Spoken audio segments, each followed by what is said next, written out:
Isinapubliko mga kapatid ni US President Donald Trump ang tinatawag niyang malaking regalo daw ng Iran sa kanya. At ito ay ang pagpayag daw na makatawid sa Strait of Hormuz ang 10 oil tankers. Pag-usapan natin to mga tol. I'm just a young nigga chillin' on it. First time I seen ice was a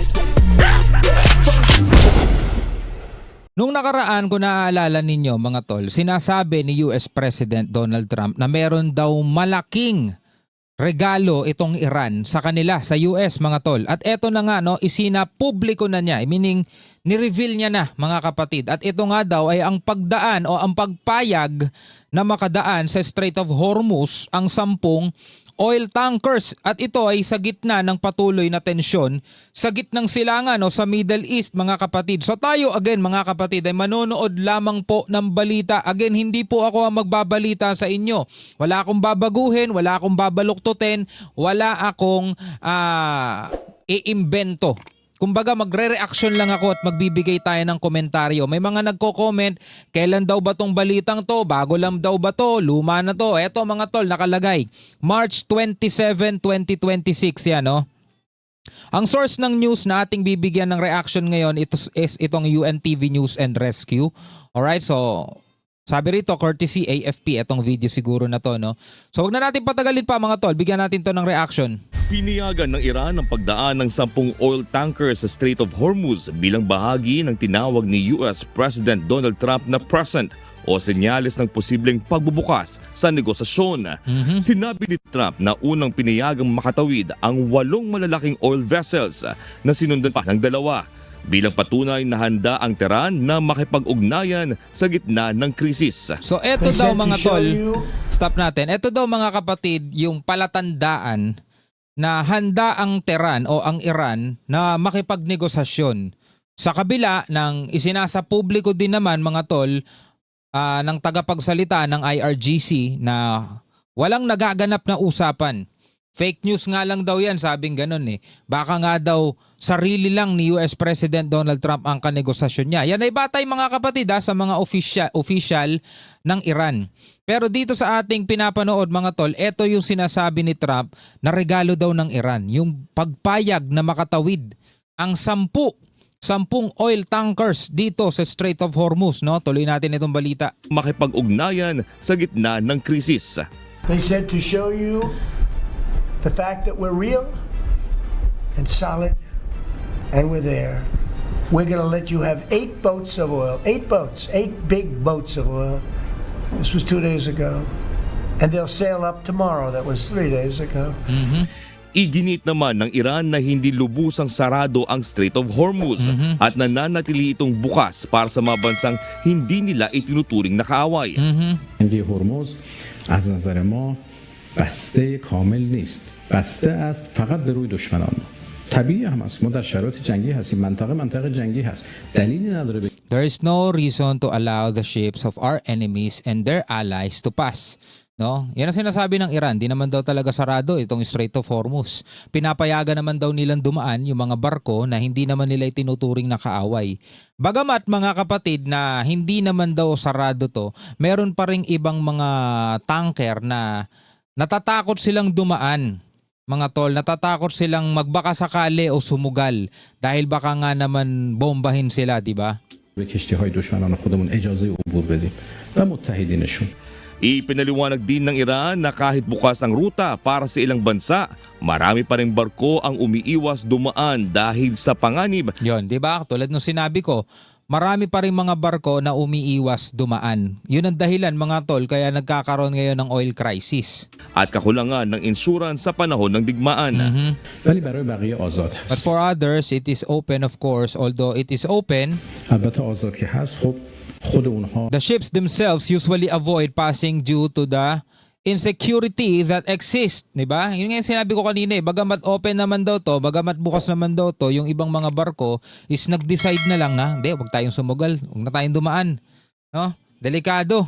Hindi tayo sure kung makakatawid tayo ng ligtas.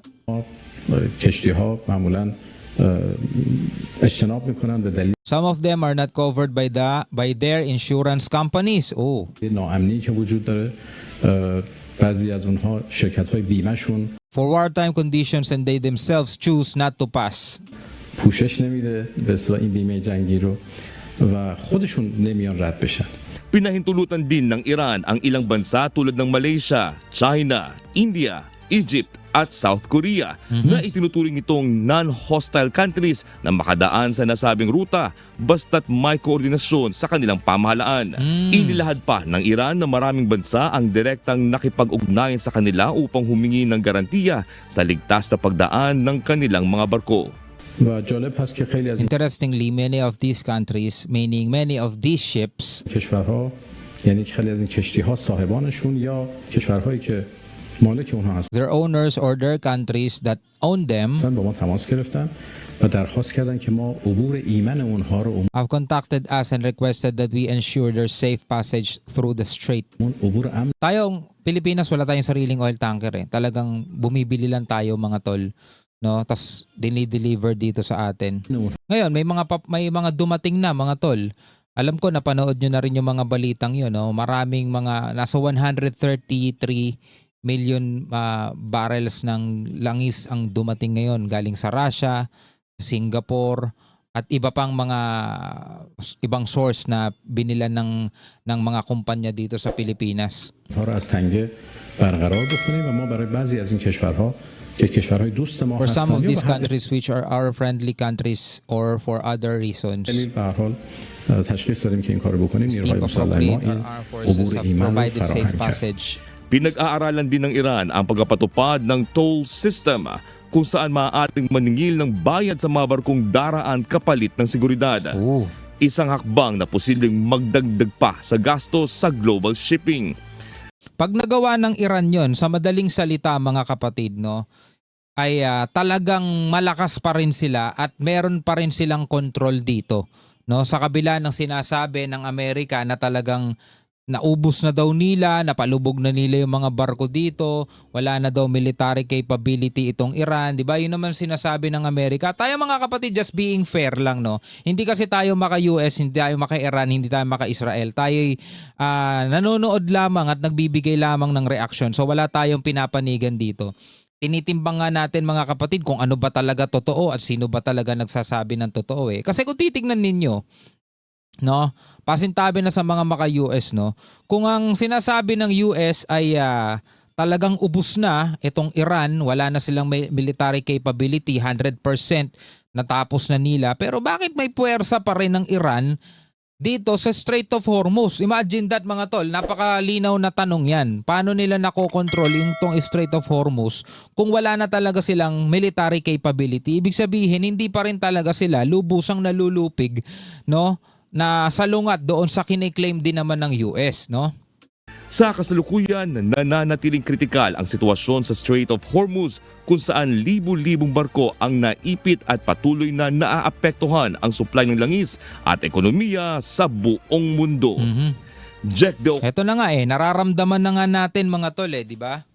Ramdam, bagamat ngayon mga tol ay may rollback, balita ko merong rollback, pero mga kapatid, namamalagi pa rin kasi dito sa lugar namin hindi pa rin nagbabago yung presyo Kadadaan ko lang kanina, hindi pa rin nagbabago yung presyo. Same pa rin nung huling nagpagas ako mga tol. At least hindi na nadagdagan pa, no? Anyway, ano ang inyong masasabi rito? Comment na lamang kayo sa ibaba.